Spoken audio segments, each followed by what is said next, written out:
What terrifies the neo-colonial establishment more than armed resistance or political upheavals?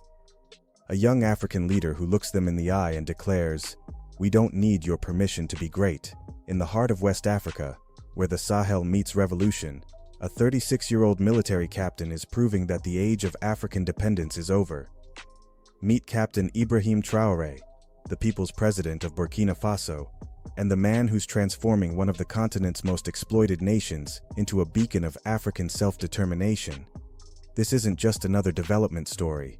This is a liberation movement disguised as agricultural policy, a revolution wrapped in tractors and determination. The Western media won't tell you this story because it shatters their narrative of African helplessness, but we will, because this is how empires end and how Africa rises. Let's be clear about what happened on September 30th, 2022. This wasn't a military coup. This was a popular uprising led by a man who refused to watch his people suffer under a puppet government that prioritized Western interests over Burkinabe lives. When Captain Ibrahim Traoré and the Patriotic Movement for Safeguard and Restoration, MPSR, took power, they didn't overthrow democracy. They overthrew dependence. They ended the reign of leaders who begged for scraps from French tables while their own people starved. At just 34 years old, Traoré became Africa's youngest head of state, but more importantly, he became something the continent desperately needed. A leader who believes in Africa more than he fears the West. The people celebrated in the streets not because they love military rule, but because they finally had a leader who put Burkina Faso first.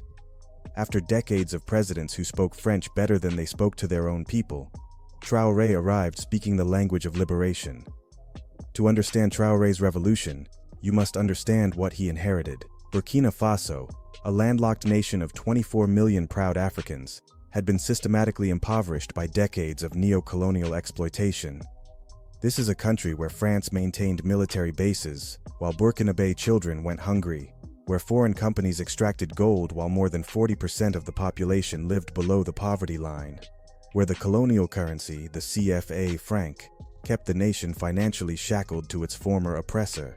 Agriculture employs 80% of the workforce, yet the country couldn't feed itself. Why? Because colonial policies forced farmers to grow cash crops for export while importing food. Because the best land was controlled by foreign agribusiness. Because every development project came with strings that led back to European boardrooms. This wasn't underdevelopment. This was systematic exploitation. And Traoré understood that you can't solve colonial problems with colonial solutions. Within months of taking power, Traoré launched what he called the Presidential Initiative for Agricultural Production, 2023 to 2024. But let's call it what it really is: the liberation of Burkina Faso's farmers from centuries of agricultural colonialism. The centerpiece? 400 tractors, procured and distributed to farmers completely free of charge. No World Bank loans, no IMF conditions, no foreign consultants designing programs that benefit everyone except the farmers themselves. Think about the revolutionary simplicity of this act. Instead of begging donors for funding, writing grant proposals, and accepting conditions that benefit foreign manufacturers, Traoré's government simply bought the tractors and gave them to the people who needed them. 400 tractors might not seem like much, the development experts said. But those experts don't understand what liberation looks like. Every tractor was a declaration of independence.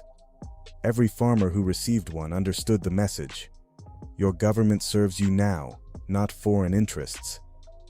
In 2023, agriculture contributed 16.33% to the gross domestic product, not because of aid programs, but because of African leadership prioritizing African needs. One of the most beautiful aspects of Burkina Faso's transformation is how women have emerged as the architects of change.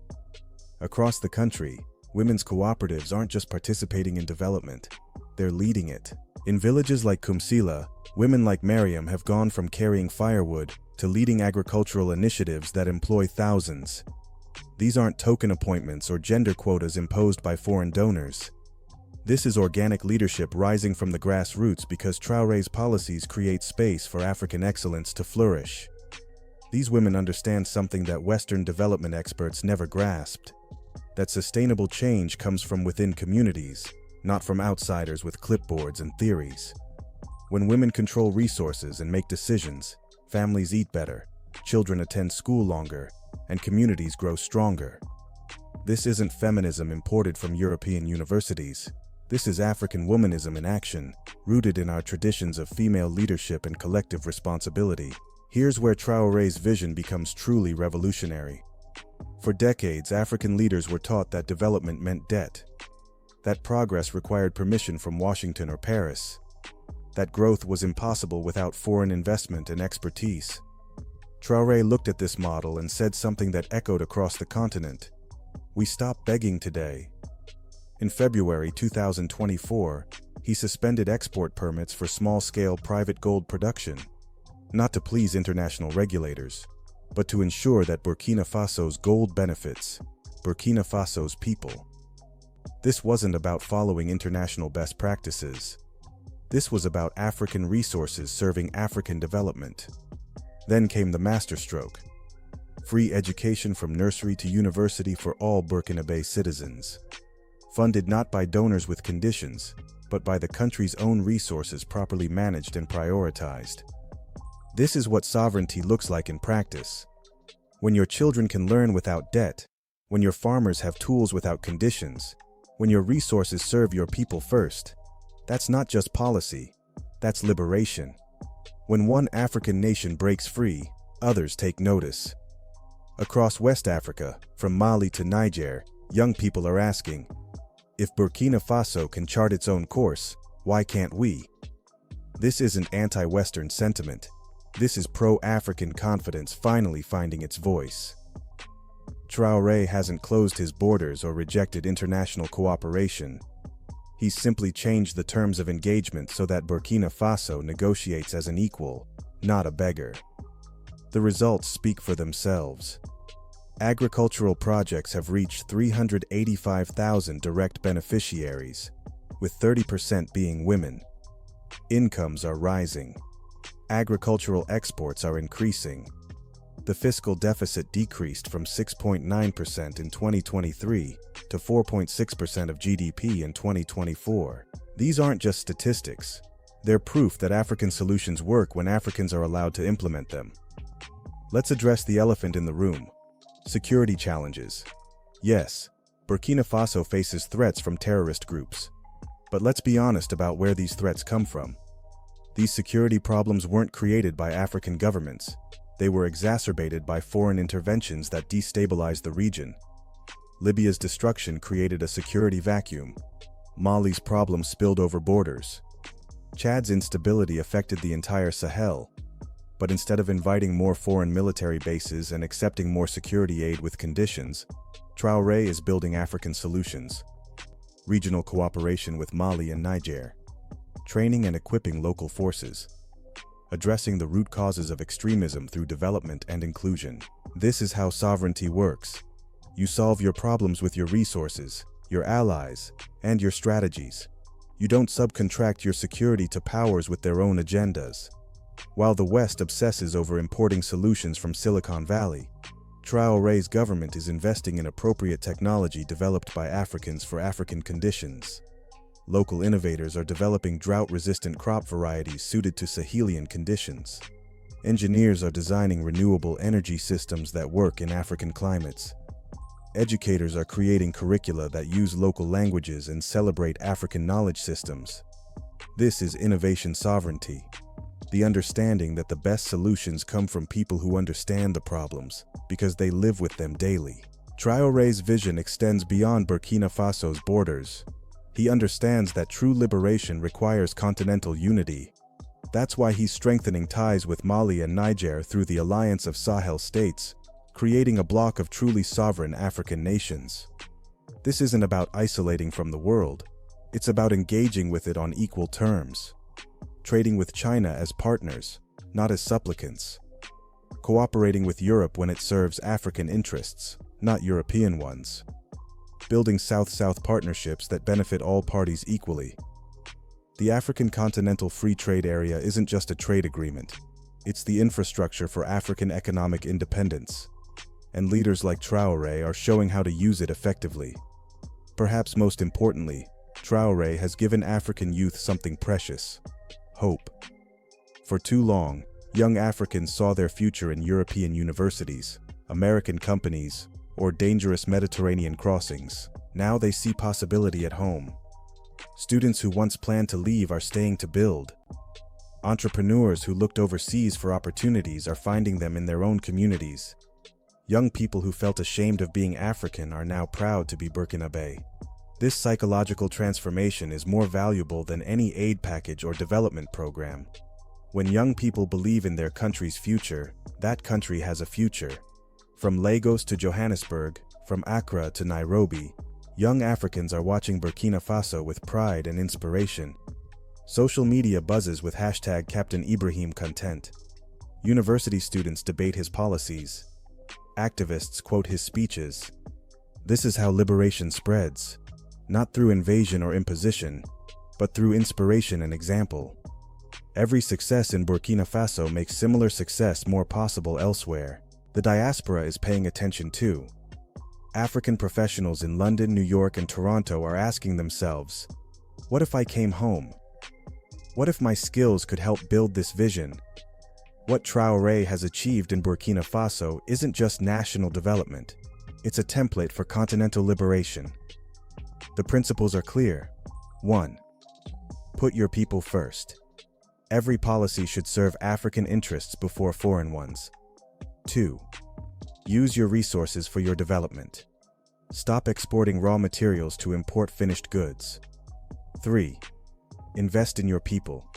Education, healthcare, and opportunity should be rights, not privileges. 4. Build regional partnerships.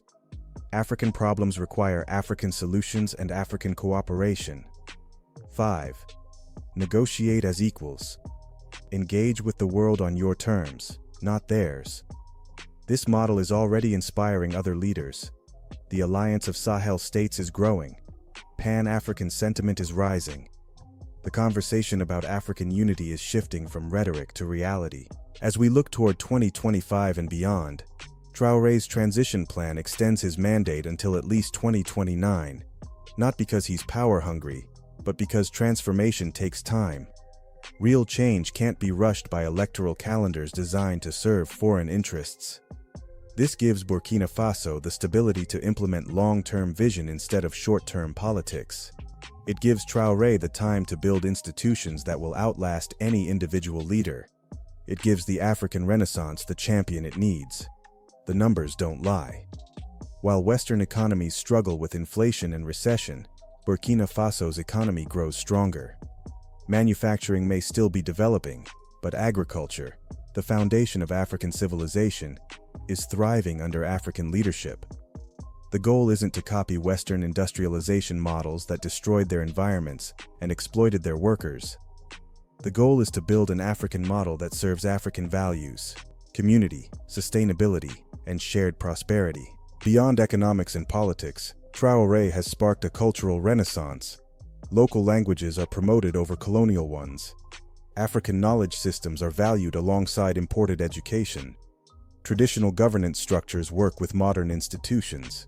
This isn't backward-looking traditionalism. It's forward-looking cultural confidence.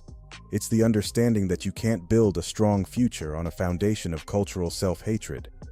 When children learn their own history with pride, when traditional knowledge is respected alongside modern science, when African languages are spoken in government offices, that's when true decolonization begins. To every young African watching this, Traoré's message is clear. Your continent doesn't need saving, it needs leading. And that leadership can come from you. You don't need to leave Africa to make a difference. You don't need Western validation to know your worth. You don't need permission to be great. What you need is the courage to believe in African solutions, the determination to work for African progress, and the unity to support African leaders who put Africa first. To our brothers and sisters in the diaspora, your motherland is calling, not with guilt or blame, but with opportunity and hope. Skills learned in Western universities, capital accumulated in foreign economies, networks built in global cities, all of these can serve African development. The question isn't whether you should return immediately, but how you can contribute to Africa's liberation from wherever you are. Support African businesses. Amplify African voices. Challenge negative narratives about the continent. Invest in African innovation. Captain Ibrahim Traoré isn't just transforming Burkina Faso, he's proving that the African century has begun. Not the African century that foreigners imagine, where we serve their interests more efficiently. The African century where we serve our own interests first and engage with the world as equals. This is what liberation looks like in the 21st century. Not dramatic speeches and revolutionary slogans, but practical policies that put people first. Not rejecting the world, but engaging with it on African terms. Not backward-looking nostalgia, but forward-looking confidence. Every tractor distributed, every child educated, every woman empowered, every resource nationalized, is a step toward the Africa our ancestors dreamed of and our children deserve. The revolution isn't coming, it's here. It's happening in the fields of Burkina Faso, in the cooperatives led by African women, in the schools where African children learn that their future is limitless. And it's just the beginning. This is more than a story, it's a movement. And movements need momentum. If Captain Traoré's vision inspires you, if you believe in Africa's unlimited potential, if you're ready to see the continent take its rightful place in the world, then you have a role to play. Hit that like button to show support for African leadership that puts Africa first. Subscribe and ring the notification bell, because these stories of African excellence need to be told louder and more often. Share this video with every African who needs to know that liberation is possible, that sovereignty is achievable, that the future is ours to build. But most importantly, drop a comment below and tell us, what does Captain Traoré's example mean to you? How can other African leaders follow this model? What will you do to support Africa's liberation? Write Africa Rising if you believe our best days are ahead, not behind. Write Sovereignty Now if you support leaders who put African interests first. Write Long Live Captain Ibrahim if this story filled you with pride and hope. The conversation doesn't end when this video does. It continues in the comments, in your communities, in your actions. Because the African Renaissance isn't a spectator sport. It's a collective effort that needs every one of us. From Ouagadougou to every corner of the African diaspora, the message is clear. We are our own liberators. We are our own saviors. We are the ones we've been waiting for. Until next time, stay proud, stay informed, and keep believing in Africa's unlimited potential. Africa Rising. Sovereignty Now. The future is African. Long live Captain Ibrahim Traoré. Long live Burkina Faso. Long live Africa.